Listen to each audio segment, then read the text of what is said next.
മുട്ടിച്ചൂർ പടിയം ശ്രീനാരായണ ഗുരുദേവ മന്ദിരം കമ്മിറ്റി, ഗുരുകുല ലൈബ്രറി എന്നിവയുടെ നേതൃത്വത്തിൽ ശ്രീനാരായണ ഗുരുദേവന്റെ തിരുപ്പിറവിയോടനുബന്ധിച്ച് ആഘോഷങ്ങൾ ഒഴിവാക്കി ആഘോഷങ്ങൾക്കായി മാറ്റിവെച്ച തുക വയനാട് ദുരന്ത നിവാരണത്തിന് മുഖ്യമന്ത്രിയുടെ ദുരിതാശ്വാസ നിധിയിലേക്ക് കൈമാറി.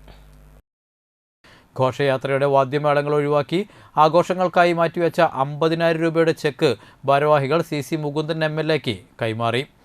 Secretary CS Sivaraman, president TK Soman, ഖജാൻജി KV Narayanan, Gurukulam library secretary TS Pradeep, രക്ഷാധികാരികൾ KS രാഘവൻ, KK രാജൻ, മാതൃസംഘം സെക്രട്ടറി പൂർണിമ വിക്രമൻ എന്നിവർ പങ്കെടുത്തു. രാവിലെ മഹാഗുരുപൂജയും സമൂഹ പ്രാർത്ഥനയും ഉണ്ടായിരുന്നു.